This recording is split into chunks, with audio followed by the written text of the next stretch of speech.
Ashwini Kumar police સ્ટેશનના લોકાર્પણ પ્રસંગે અને સરદાર સાહેબની પ્રતિમા અનાવરણ કાર્યક્રમમાં આપની સૌની વચ્ચે ઉપસ્થિત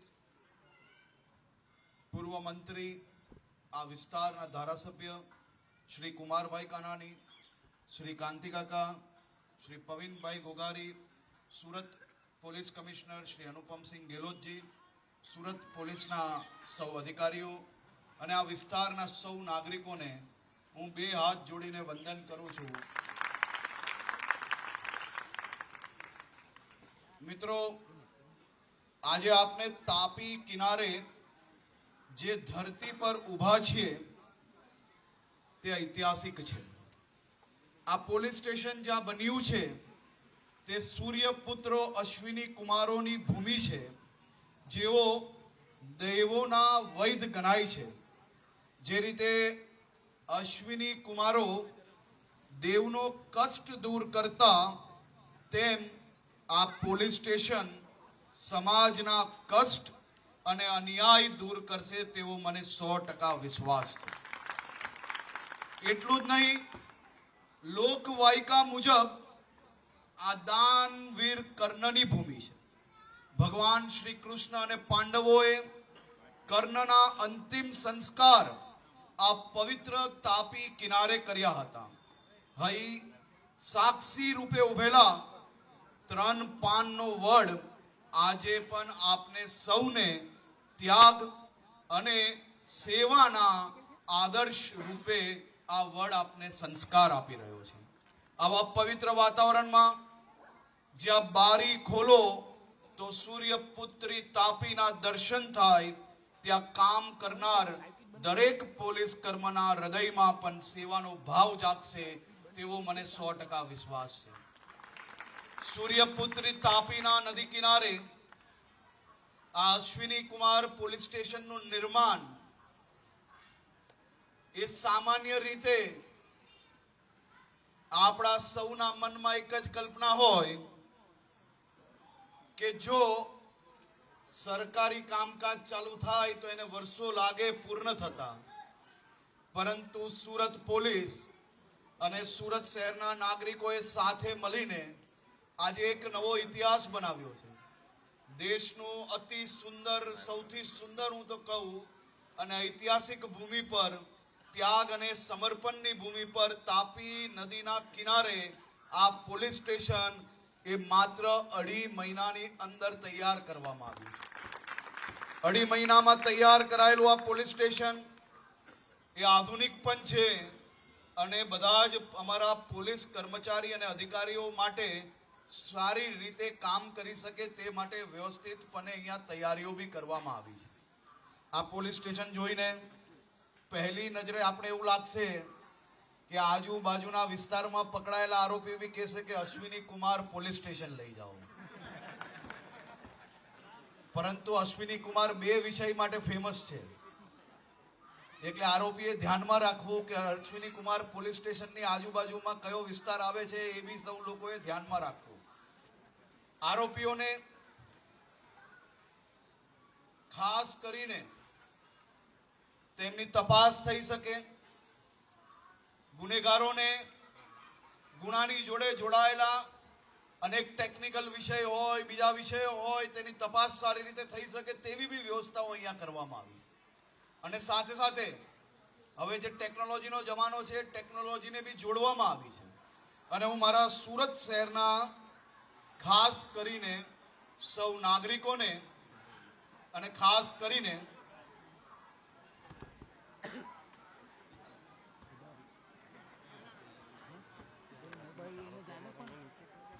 જે બી દાતાઓ છે તેમનો બી હું આભાર માનવા માંગુ છું, કારણ કે જનભાગીદારી સિવાય કોઈ બી વિષય ક્યારેય સારી રીતે કામગીરી થઈ નથી શકતી। હીરા અને ટેક્સટાઇલનું રક્ષક એટલે કે સુરત પોલીસ, આજે આપણે અનેક દાખલાઓ અહીંયા જોયા છે।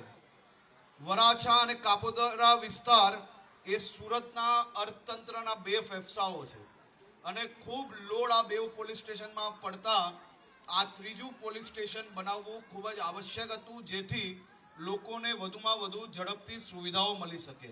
હવે વરાછા, કાપોદ્રા અને અશ્વિની કુમાર પોલીસ સ્ટેશન, ત્રણેય પોલીસ સ્ટેશનની ટીમ સાથે મળીને આ વિસ્તારના નાગરિકોને સુવિધાઓ આપશે. આ વિસ્તારના નાગરિકોને સુરક્ષાની ચિંતા બેની બદલે 3 પોલીસ સ્ટેશનો દ્વારા કરવામાં આવશે. અમે વરાછા અને કાપોદ્રા પોલીસ સ્ટેશનના 30 થી 35% જેટલા મોટા વિસ્તારો જેવા કે મિની બજાર, સાવાની રોડ, અશ્વિની કુમાર રોડ, ધરતીનગર અને ઉત્તરાયણ બ્રિજ સુધીના વિસ્તારને આ નવા સ્ટેશન હેઠળ આવરી લીધા છે, જેથી આ વિસ્તારના લોકોને નજીક અહીંયા વ્યવસ્થાઓ મળી શકે. આનાથી હીરા અને રોકડની હેરફેર કરતા વેપારીઓને હવે ઘર આંગણે સુરક્ષા મળશે અને ગુનેગારીની સામે ખૂબ મોટી બ્રેક લાગશે. ખાસ કરીને તેરા તુજકો અર્પણ, અહીંયા બેઠેલા અનેક લોકો વર્ષોથી વેપાર જોડે જોડાયા છે અને ઘણા લોકો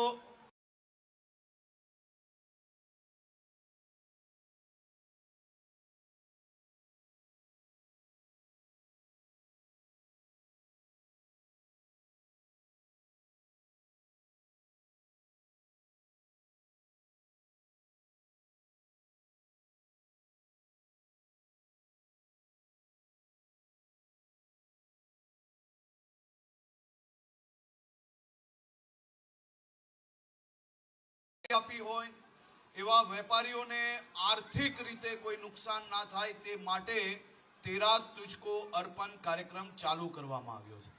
અને તેરા તુજકો અર્પણ એ શું છે એ આજે આપ સૌ લોકોએ આ દ્રશ્ય તમારી પોતે અહીંયા નજરે જોયા છે. કોઈક વેપારી તેમની ચીટિંગ થાય છે, કરોડો રૂપિયાના હીરાઓ રેપનેટના માધ્યમથી એના ચીટિંગ કરીને કોઈક દુબઈ, કોઈક બીજી જગ્યા પર ચીટિંગથી એ લોકોના આખા કરોડો રૂપિયાના હીરાઓ લેભાગુઓ લઈ જાય છે. આજે આ વેપારીને અહીંયા જ ન્યાય મળે અને આપ સૌની સમક્ષ એની પોતાની કિંમતી વસ્તુઓ એમને હાથમાં આપવામાં આવે. એક અરજદાર રૂપિયાનો ઢગલો ઉચકાતોય નતો, ચોખ્ખા રૂપિયા અને નોટ પર એની એ જ નોટ પાછી. આવા દ્રશ્ય દેશના બીજા કોઈ રાજ્યમાં તમને જોવા ના મળે. નાની મોટી ભૂલ પોલીસથી થતી હશે, પરંતુ હું એટલું ગેરંટી આપું કે મોટી જેટલું ગુજરાતની અંદર સામાન્ય નાગરિકોની સેવામાં પોલીસ જે કામગીરી કરે છે એ દ્રશ્યો બી તમને કોઈ બીજા રાજ્યની અંદર જોવા નહીં મળે.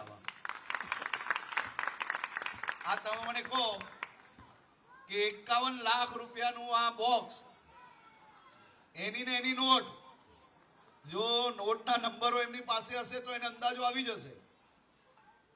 ક્યારેય કોઈ બીજા રાજ્યની અંદર આવું તમે દ્રશ્ય જોયું છે? કોઈ સાંભળ્યું બી છે ખરી? જરા જોરથી બોલો તો ખબર પડે. તો આપણી સુરત પોલીસને અભિનંદન આપવા પડે કે ના આપવા પડે? અહીંયા અનેક વેપારીઓ બેઠા છે, તમે ભૂતકાળના દ્રશ્ય જોયા હશે સાહેબ, પણ તેરા તુજકો અર્પણ અને બીજું કે વેપારીઓની રક્ષણ કરવી એ મારી જવાબદારી છે, આ મારું ધર્મ છે કે મારા શહેરના, રાજ્યના વેપારીઓને જો ખોટી રીતે કોઈ જગ્યા પર હેરાન કરવામાં આવશે તો 100% એની ઉપર પગલાં ભરવામાં આવશે. અને વેપારીઓ, સાચા વેપારીઓ પોલીસ સ્ટેશન સુધી પહોંચે અને એને મદદ ના કરાય તો વેપાર કઈ રીતે ટકી શકે?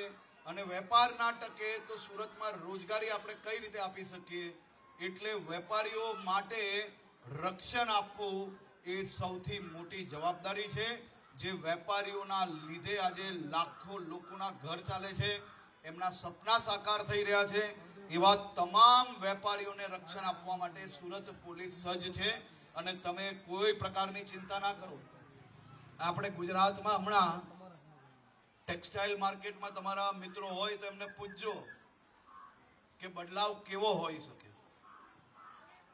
હવે વેસ્ટ બેંગાલ હોય કે જમ્મુ કાશ્મીર હોય, વેપારીઓ સુરતથી માલ ચીટિંગ કરી જાય. ચેકની વાત હોય તો ચેકના નામે મેં બધા જ પોલીસ સ્ટેશનોમાં કીધું છે કે ચેકના નામે બધાને કોર્ટના ચક્કર ખવડાવ્યા વગર લોકોને મદદ થતી હોય તો એક નોટિસ મોકલજો અને જમ્મુ કાશ્મીર કલકત્તા જેવી જગ્યા પરથી બી જે વેપારીઓ એમ લાગતું હોય કે આટલા દૂરથી આ વેપારી ક્યાં અહીંયા ઉઘરાણી કરવા આવશે, એક નોટિસ જાય છે ને સાહેબ એટલે ફોન ઉચકતા થઈ જાય છે, એવી પરિસ્થિતિ આપણે ઊભી કરી છે. હજી સમય લાગશે, આ રાતોરાત નથી થતું. કોઈક જગ્યા પર કોઈક હેરાન બી થતો હોય અરજદાર તો જરૂરથી અમારી પાસે આવી શકે છે, પોલીસ કમિશનર સુધી જઈ શકે છે, ઉચ્ચ અધિકારીઓ જોડે જઈ શકે છે. કારણ કે આપણે આ માહોલ બનાવવાનો છે. આપણે મેન્યુફેક્ચરિંગ શહેર અને રાજ્ય છે. જે શહેરમાં રાજ્યોમાં મેન્યુફેક્ચરિંગ થતું હોય ત્યાં વધારેમાં વધારે માલ બહાર ધીરવો પડતો હોય, પણ બહારના રાજ્યોના લોકોને એવું લાગતું હોય કે અહીંયાથી માલ લઈ આવ્યા ને હવે ફોન નહીં ઉચકીએ તો શું ફરક પડશે. ફરક તો પડવો જ જોઈએ કે નહીં ભાઈ? અને એવો ફરક પાડવા માટે તો તમે મને અહીંયાથી ગાંધીનગર મોકલ્યો છે ને, જો એવો ફરક ના પડે તો ચાલે ખરી. અને એ કામ તો કડકાઈથી જ થવું જોઈએ. ઘણીવાર લોકો એમ કે મારે તો રૂપિયા આપવાના છે, પણ બહારના રાજ્યથી અમારા મિત્રો ફોન કરે પછી कि मेरे राज्य से चेक के केस में पुलिस आ गई, तो मैं कीधु मेरे राज्य के लोगों को परेशान करोगे तो यही होगा, इसमें कोई छूटछाट नहीं मिलेगी. चाले खरी भाई? હવે એને ચેકના વર્ષો તક ધક્કા ખવડાવવા કે એને ન્યાય અપાવવા માટે થોડી ઘણી મહેનત કરવી. હવે આવી મહેનત કરવા માટે મારે તો કડક થવું જ પડે, અને એ કડક થવામાં ઘણા લોકોને પેટમાં દુખતું હોય તો ભલે દુખતું, પરંતુ આપણે તો કામ આ જ રીતે કરવાના. લોકોને ન્યાય આપવા માટે તમારે ઘણીવાર કુંડાલામાંથી પગ બહાર મૂકવો પડતો હોય, અને એ પગ જ્યારે તમે બહાર મૂકો ત્યારે મોટા ભાગના લોકોને ગમતું નથી હોતું. પણ એક કુંડાલાની બહાર પગ ના મૂકીએ તો લોકોને ન્યાય નથી અપાવી શકતું. તે માટે આપણી સુરત પોલીસ આ રીતે કડકાઈથી કામ કરે છે. આ 3 જ દાખલા તમને અહીંયાના દેખાયા છે, પણ વરાછા કતારગામના મળીને આ તો બહુ મોટા મોટા કેસ અહીંયા દેખાયા. પરંતુ હજારો મોબાઈલ ફોન પાછું અપાવવા વાળું એક જ રાજ્ય છે, ગુજરાત પોલીસ છે. આ એક વર્ષમાં 35,000થી વધારે મોબાઈલો લોકોને તેરા તુજકો અર્પણના માધ્યમથી પાછા અપાયા. અહીંયા જે લોકો વિદેશ જતા હોય ને, અહીંયાથી અનેક લોકો એવા છે, મને ખબર છે, વર્ષે અનેકવાર વિદેશ જાય છે. તમે જેને વિકસિત દેશો માનો છો, એવા વિકસિત દેશમાં પાસપોર્ટ ચોરાઈ જાય ને તો એની ફરિયાદ લેવા માટે મહિનાઓ લાગી જતા હોય. એ પ્રકારની પરિસ્થિતિ વિકસિત દેશોમાં જોઈ છે. મોબાઈલ ફોન અને $1000-2,000 તમારા ખોવાઈ જાય તો ફરિયાદ લેતા જ નથી. પરંતુ આપણી ગુજરાત પોલીસે ઓનલાઈન પોર્ટલના માધ્યમથી મોબાઈલ ફોનોની બી ફરિયાદ લે છે. લોકો એને સમજતા નથી ને આ હજારો ફોનો ખોવાઈને ચોરાઈને એને લોકો સિરિયસ ક્રાઇમમાં માને છે. પરંતુ જો આ મોબાઈલ ફોન બી લોકોના પાછા અપાવવા માટે આપણે ફરિયાદ નહીં લઈએ તો લોકોને ન્યાય કેવી રીતે મળશે? આ ફરિયાદ દાખલ કરવાનું પાછું આપણે બંધ કરી લેશો તો એ આંકડાઓ દેખાશે નહીં, પરંતુ આપણે આંકડા જોવા જોઈએ કે લોકોને ન્યાય અપાવવા માટે કામ કરવાનું. આપણે ન્યાય અપાવવાની દિશામાં ગુજરાત પોલીસ કામગીરી કરી રહી છે, અને ગુજરાત પોલીસના સૌ પોલીસ અધિકારીઓને હું આજે અભિનંદન આપું છું. આજે આ નવા પોલીસ સ્ટેશનમાં આપણા સરદાર સાહેબની પ્રતિમાનું અનાવરણ કરવામાં આવ્યું છે. આપણા સરદાર સાહેબની પ્રતિમા એક બાજુ તાપી મૈયાના દર્શન થશે, અને એક તરફ જરાક આમ જોશો તો સરદાર સાહેબ, આપણા લોખંડી પુરુષ સરદાર સાહેબના દર્શન થશે. આ પોલીસ સ્ટેશનના પ્રાંગણમાં આ પ્રતિમાનું આજે અનાવરણ જ્યારે થયું છે ત્યારે મારા સૌ પોલીસ પરિવારના મિત્રોને વિનંતી છે, સરદાર સાહેબને દરરોજ વંદન કરજો. માત્ર વંદન જ નહીં, એમના લોખંડી વિચારોને પોતાના મનમાં બી ઉતારજો. સરદાર સાહેબના અનેક જે વિચારો છે એ આ પ્રતિમા જોડે નીચે ટાંકવામાં આવ્યા છે. આ વિચારોને પોતાના મનમાં ઉતારજો. ઇતિહાસકારો સરદાર વલ્લભભાઈ પટેલની સરખામણી જર્મનીના બિસ્માર્ક અને ઇટલીના મેઝી જોડે કરે છે, પરંતુ વાસ્તવિક આંકડાઓ અને પરિસ્થિતિઓ તપાસીએ તો સરદાર સાહેબનું કદ આ બિસ્માર્ક અને ઇટલીના મેઝી કરતા અનેક ગણું મોટું છે, વિરાટ જણાય છે. જર્મનીના એકીકરણ માટે બિસ્માર્કને લગભગ 7 થી 8 વર્ષ જેટલો લાંબો સમય લાગ્યો હતો, જ્યારે ઇટલીના એકીકરણમાં મેઝીને અને તેમના સાથીદારોને દાયકાઓ સુધી સંઘર્ષ કરવો પડ્યો હતો. તેની સરખામણીમાં ભારત જેવો વિશાળ ઉપખંડ જર્મની અને ઇટલી કરતા ખૂબ મોટો આપણો દેશ 562 જેટલા છૂટા છવાયા અને અલગ અલગ વિચારધારા ધરાવતા આપણા મહામહિમ અને દેશભક્ત રજવાડાઓ એક તાંતને બાંધવાનું અશક્ય લાગતું હતું. આ અદ્ભુત કાર્ય સરદાર સાહેબે લોહીનું એક ટીપું રેડ્યા વિના માત્ર 2.5 વર્ષથી બી ઓછા સમયના ટૂંકા ગાળામાં આ દેશને એક રાખવામાં સફળતા પ્રાપ્ત કરી.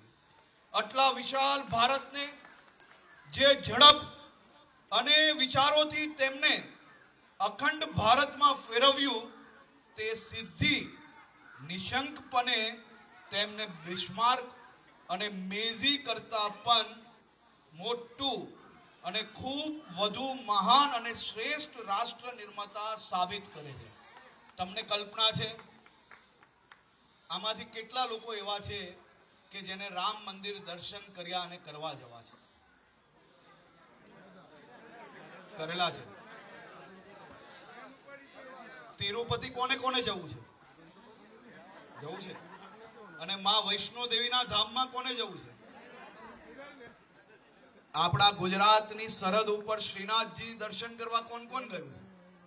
અમારે કુમારભાઈ બી જતા હશે.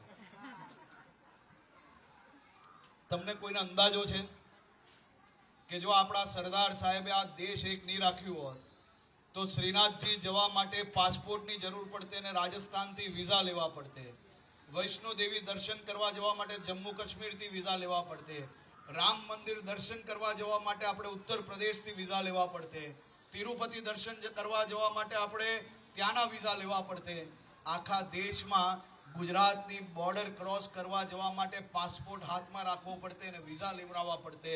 અને આ દેશને એક રાખનાર આપણા સરદાર સાહેબને વંદન કરવા જોઈએ,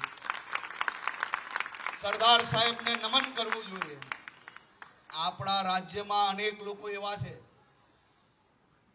ચૂંટણી સમયે સ્ટેજ પર સરદાર સાહેબ યાદ આવે, બાકી આપણી આ સ્ટેચ્યુ ઓફ યુનિટીની આ વિશાળ પ્રતિમા આ સરદાર સાહેબના વિચારોને આ મોદી સાહેબ બી ખરા છે. બસ પ્રતિમા તો દુનિયાની સૌથી મોટી બનાવી, દુનિયાના ભલભલા ગોરાઓને સરદાર સાહેબને વંદન કરવા સ્ટેચ્યુ ઓફ યુનિટી સુધી બી લઈ આવ્યા. દુનિયાભરના દેશોના લોકો આજે સ્ટેચ્યુ ઓફ યુનિટી આવે છે. આ દેશના બધા જ રાજ્યો જેને એક કરવામાં સરદાર સાહેબના વિચારો હતા, એમના અડગ મનના માનવીના જે પ્રયાસો થકી આ દેશ એક થયું, એવા સરદાર સાહેબને વંદન કરવા માટે આખા દેશને અહીંયા લાવવામાં આવ્યા. એમના વિચારો દેશ સુધી પહોંચાડ્યા. મારા અને મારા પછીની ઉંમરના યુવાનોને સરદાર સાહેબે આ દેશ માટે શું કર્યું છે ને, એ આ કોંગ્રેસીઓ દ્વારા એમને આ વિચારો એમના સુધી પહોંચી ના શકે. આ દેશના અહીંયા બેઠેલા અનેક મારા વડીલો છે જે કોંગ્રેસ કાળમાં જેમને જન્મ લીધો હતો ને, જેમને કોંગ્રેસ કાળની અંદર ભણતર પ્રાપ્ત કર્યું ને, એ સૌ લોકોને સરદાર સાહેબની આ વિરાટ પ્રતિમા, એમના વિરાટ વિચારો, એમના અદ્ભુત કાર્યો આ કોંગ્રેસીઓના પાપથી આ મારા ઉંમરલાયક વડીલો સુધી પહોંચવા ના લીધા. એ પાપનું કારણ માત્ર ને માત્ર કોઈ હોય તો આ કોંગ્રેસીઓ છે. ષડયંત્ર રૂપે સરદાર સાહેબના વિરાટ કાર્યો છુપાવવામાં આવ્યા અને 2014માં આ દેશમાં નરેન્દ્રભાઈ મોદી પ્રધાનમંત્રી રૂપે જ્યારે શપથ લીધા, આ દેશના ખૂણે ખૂણે સરદાર સાહેબના વિચારો પહોંચાડવા માટે એમને જે કાર્ય કર્યું છે, એવા મોદી સાહેબને આજે હું આપ સૌ વતી આભાર માનું છું. નતમસ્તક વંદન કરીને આ રાજ્ય દેશના નાગરિક તરીકે મને ગર્વ અનુભવાય છે કે મારી ઉંમરના સૌ લોકોને સરદાર સાહેબ વિશે બધી જ માહિતી મળી રહી. તે માટે માત્ર ને માત્ર કારણ હોય તો એ આ રાજ્યની અંદર મોદી શાસનનું કારણ હતું. અને આજે આ દેશભરના લોકોને સરદાર સાહેબના વિચારો પહોંચવાથી એમના જીવનમાં નાની મોટી તકલીફ પડે ને સાહેબ, તો એ તકલીફોનો નિકાલ કઈ રીતે લવાય ને એ સરદાર સાહેબને ખાલી કોઈક વાંચશે ને તો એના જીવનની અંદર ક્યારેય નકારાત્મક વિચાર નહીં આવશે. હકારાત્મક વિચારના માધ્યમથી જીવનની અનેક સમસ્યાઓ સામે લડવાનો એમને વિશ્વાસ બી આવશે ને તાકાત બી આવશે. સાયબર સુરક્ષાની વાત હોય કે ડ્રગ્સ સામે લડવાની વાત હોય, સુરત શહેર પોલીસ એ અદ્ભુત કામગીરી કરી રહી છે. અને હું જોઈ રહ્યો છું ખૂણે ખૂણે જે પ્રકારે સુરત શહેરની પોલીસ હમણાં કામગીરી કરી રહી છે. હમણાં વરાછા અને કતારગામ વિસ્તારની અંદર બી આ રાઉન્ડ એમના મજબૂત ચાલી રહ્યા છે. રાઉન્ડ જોડે જોડે હાથમાં આપેલો દંડો બી જ્યાં જરૂર પડે ત્યાં મજબૂતાઈથી વાપરી રહ્યા છે. તે બદલ બી હું સુરત શહેર પોલીસને અભિનંદન આપું. આ જ પ્રકારે શહેરની સુરક્ષા રાખતા, રાજ્યની સુરક્ષા રાખતા મારા પોલીસ પરિવારની વ્યવસ્થાઓ બી કરવી એટલી જ આવશ્યક છે. જ્યારે રાત દિવસ તહેવારો જોયા વગર, રાત દિન જોયા વગર, ઠંડી હોય કે ભર ગરમી હોય, જે પોલીસ વાળાને આપણે ઘણીવાર નાની મોટી વાતની અંદર ગમે તેમ એની જોડે વ્યવહાર કરીએ છીએ. તમે 4 કલાક રોડ પર ઉભા રહીને એક વાર ટ્રાફિક સંભાળી લો સાહેબ. 2 કલાક ગરમીમાં રોડ પર ઉભા રહો ને તો ઘરે જઈને પત્નીઓ જોડે ઝઘડો કરવો છે. આ મિની બજારમાં આપણે હવે એસી ઓફિસોમાં બેસવા માંડ્યા. પેલા ઓટલા પર ટેબલ પર બેસીને ધંધો કરતા ને, ગરમીમાં ગરમી લાગતી ને તો તમારું મગજ આમ વિફરી જતું હતું. એવા 8-8, 10-10 કલાક રોડ પર ઉભા રહેલા જે આ ટ્રાફિક પોલીસ છે એને એનો વ્યવહાર સામાન્ય નાગરિક જોડે સારો જ રાખવો જોઈએ. પણ લાયસન્સ અને હેલ્મેટ નું પૂછે તો દરેક લોકો એને બીજી નજરથી ના જોવું જોઈએ. આ હેલ્મેટ પહેલા તમને તકલીફ પડી, મેં ગાળો બી સાંભળી, સુરત પોલીસે બી ગાળો સાંભળી. હું તો આજે કહું છું હેલ્મેટ ના પહેરે તો એને ફૂલો જ આપો, આપણે કોઈ ફાઇનની જરૂર નથી. પરંતુ તમને કોઈને અંદાજો છે કે આ હેલ્મેટ પહેરાવવાના કારણે આ વર્ષે કેટલાયના ઘર, કેટલાયના પિતાઓ બચ્યા, કેટલાયની માતાઓ બચી, એનો કોઈને અંદાજો છે? આ 4 લોકો સોશિયલ મીડિયા પર આવીને સોશિયલ મીડિયામાં ચમકવા માટે કોઈ સોશિયલ મીડિયાના ઇન્ફ્લુએન્સર તમને હેલ્મેટની કારણે ફાઇન ભરવું પડે છે એ વિષય સમજાવવા માંડે, તમે એ વિષય માનવા માંડો, એના કરતા એકવાર હેલ્મેટ પહેરીને બહાર નીકળો અને સુરક્ષામાં કેટલો વધારો થાય એનો અંદાજો તમે પ્રાપ્ત કરો. આ ફાઇનથી શું થવાનું સાહેબ? આ દંડ કરતા વધારે તો દરરોજ દરેક શહેરની અંદર એક યોજનાઓમાં સરકાર દ્વારા લોકોને અલગ અલગ સહાયો આપવામાં આવતી હશે. દંડ એ મહત્વનું નથી, આપણી સુરક્ષા એ મહત્વની છે. અને સુરક્ષા વધારવા માટે હેલ્મેટના કારણે હું સુરત શહેર પોલીસ કમિશનરને વિનંતી કરું છું કે આ આંકડો 31મી ડિસેમ્બરે તમે બહાર પાડો, જેનાથી તમને અંદાજો આવશે કે હેલ્મેટ પહેરવું એ કેટલું આવશ્યક છે. આ વર્ષે બી જેટલા લોકો રોડ એક્સિડન્ટમાં મૃત્યુ પામ્યા ને એમાંના 99% લોકો જે હેડ ઇન્જરીના કારણે મૃત્યુ પામ્યા ને એ લોકો હેલ્મેટ નહીં પહેરેલી હતી એવા લોકો મૃત્યુ પામ્યા છે. તમે વિચારો કે જો એમના માતા પિતા એમના બાળકોને જઈને ઘરમાં પૂછજો તો એ કહેશે કે સુરત પોલીસે આ જે પ્રયાસ કર્યો છે ને અદ્ભુત છે. જો હું માયનું હોત કે મારા માતા પિતા માયના હોત કે મારા દીકરા દીકરી માન્યા હોત તો આજે મારે મારો દીકરા દીકરીની ગુમાવ્યા પડી હોત, આજે મારા માતા પિતાના ગુમાવવા પડ્યા હોત. તમે આંકડાઓ જુઓ,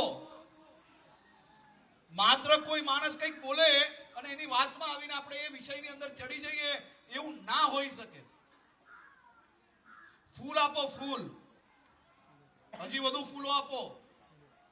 આપણે કોઈ દંડની જરૂર નથી, પણ દંડથી માણસ બીજા દિવસે હેલ્મેટ પહેરવા માંડે ને એટલા માટે આપણે આ દંડની રકમ કયા સામાજિક હેતુએ વાપરવી એ બી નક્કી કરવાના છે. આ દંડથી કોઈ બી સરકાર, કોઈ બી રાજ્ય, કોઈ બી પોલીસ સ્ટેશન કે કોઈ બી શહેર ના જ ચાલી શકે સાહેબ. પરંતુ હેલ્મેટ માટે કોઈ પ્રકારની રાજનીતિમાં તમે ક્યારેય આવતા નહીં એવી હું 2 હાથ જોડીને વિનંતી કરું છું. આ બધા મોટા માણસો તમે બેઠા છો, દરરોજ ગાડીમાં ફરો છો ને એટલે તમે લોકો સલાહ આપો છો લોકોને કે આ હેલ્મેટથી શું થઈ જવાનું છે. જેના માતા પિતા, જેના દીકરા દીકરી ટુ વ્હીલર પર ફરે છે ને, જેને જીવન ગુમાવ્યું, જેને જઈને પૂછો કે હેલ્મેટથી શું ફરક પડે.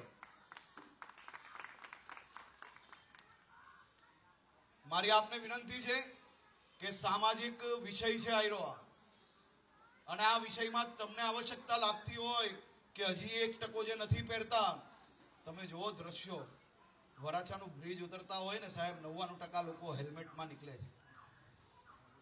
અને આ હેલ્મેટની ડ્રાઈવ ચાલુ કરીને એના 45 દિવસ પહેલા હજારો હેલ્મેટ રોડ પર ઉભા રહીને કમિશનર ઓફ પોલીસ પોતે અને એમની આખી ટીમે લોકોને હજારો હેલ્મેટ ભેટમાં આપ્યા છે અને લાખો ગુલાબો ભેટમાં આપ્યા છે. આપણે લોકોનું જીવન બચાવવાનું છે. આજ હું સુરત પોલીસને વિનંતી કરું છું, ઉત્તરાયણનો સમય આવવાનો છે અને આપ સૌ લોકોને બી વિનંતી કરું છું, સૌ સામાજિક સંસ્થાઓ સાથે મળીને જે બાઇક ઉપર આગળ એંગલ ના હોય એવા બાઇકો પર એંગલ ભેટ આપીને બી લોકોને એ સ્ટીલની જે ફ્રેમ લગાડવાના કારણે આ Varachha bridge, ring road bridge પરથી જે આવતા જતા લોકો હોય છે, ઘણા લોકોના આપણે કિસ્સાઓ સાંભળીએ છીએ, ઘણા માતા પિતા એમના નવયુવાન દીકરા દીકરીઓને ખોતા હોય છે.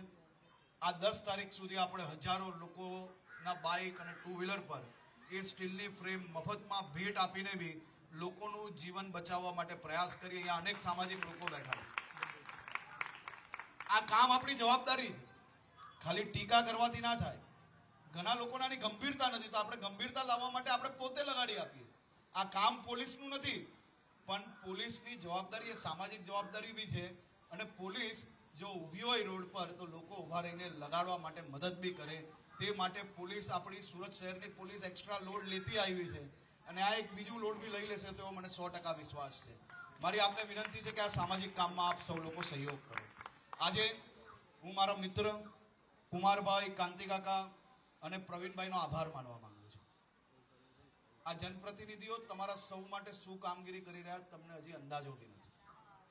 ગાંધીનગરમાં આવે ને તો આયા हूं तो कुछ लेके जाऊंगा और कुछ लेके जाऊंगा तो किसके लिए, मेरे क्षेत्र के सभी नगरजनों के लिए.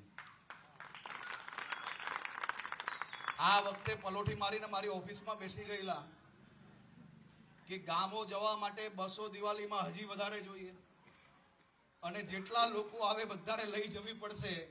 2200 થી ભલે હજારો ટ્રીપ કરો પણ 2500 જોઈએ તો 2500 આપવી પડશે. અને ત્રણેય જણ વાયદો લઈને ગયેલા અને વાયદો પુરાવો કરાવીને જ રહ્યા. એવા મારા ત્રણેય મિત્રોને બી હું અભિનંદન અને આભાર માનું છું. અને મજબૂત બુલંદ અવાજ, આ લોકો જે પ્રકારે સામાજિક રીતે વિધાનસભામાં તમારા સૌ માટે પ્રશ્નો પૂછતા હોય ને અને એક એક વાત રજૂ કરતા હોય ને, ત્યારે તમારે આવીને જોવા જેવું.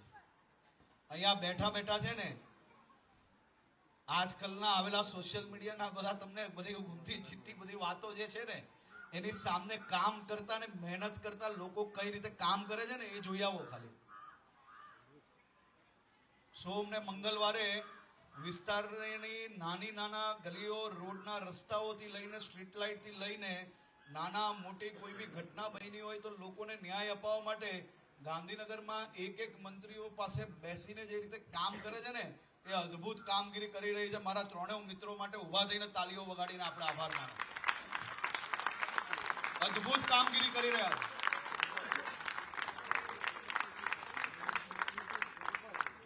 અને આપ સૌ લોકો બી આ જ રીતે સમાજની બીજી વ્યવસ્થાઓ માટે મદદ કરશો તેવો મને 100% વિશ્વાસ છે.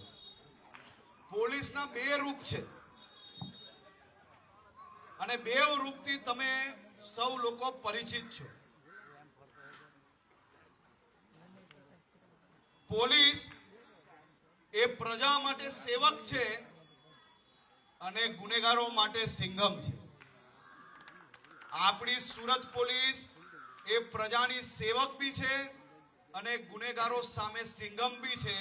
આ 2 દ્રશ્ય જો છેલ્લા અનેક સમયનો તમે દાખલો નિકાલશો ને તો તમને અંદાજો આવશે. આ આપણી સુરત પોલીસ ક્યારેક વડીલોની સેવા કરતા બી નજરે પડે છે, મેં જોયું છે અનેક વાર, હું આ વિડીયો અને ફોટોમાં જોતો હોઉં છું, ક્યારેક મારા પોલીસ સ્ટેશનના સાથીઓ વડીલોને હાથ પકડીને ગાર્ડનમાં ફરવા લઈ જતા હોય છે, ક્યારેક વૃદ્ધાશ્રમની અંદર પોતે જમવાનું પીરસતા હોય છે, ક્યારેક આ અનાથ આશ્રમની અંદર જઈને બાળકો બાળકીઓ જોડે એ લોકોને આખા દિવસની એમ્યુઝમેન્ટ પાર્કથી લઈને મ્યુઝિયમોમાં લઈ જતા મેં નજરે જોયા છે. અને ક્યારેક આપણી આ સિંઘમ પોલીસ અનેક ગુનેગારોની ચાલ બદલાઈ ગયેલી બી આપણે સૌએ નજરે જોઈ છે. અને જરૂર પડે તો બીજું શું કરે છે એ તો આપણે સૌએ દ્રશ્ય જોયા જ છે. ગુનેગારોના પગ ધ્રુજાવવામાં માહિર એવી સુરત પોલીસની આખી ટીમને અને સુરત પોલીસના કેપ્ટન એટલે અનુપમસિંહ ગેહલોત અને એમની આખી ટીમને હું અભિનંદન આપું છું.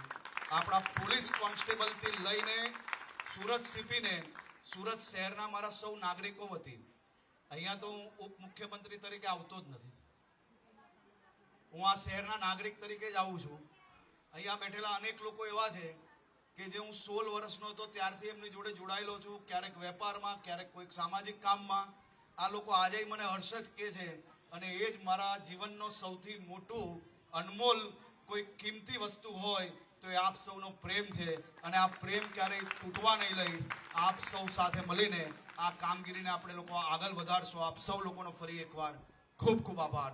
સુરત પોલીસને ખૂબ અભિનંદન અને આપ સૌને મારા શહેરના નાગરિક વતી હું આપને અભિનંદન માનું છું. આભાર.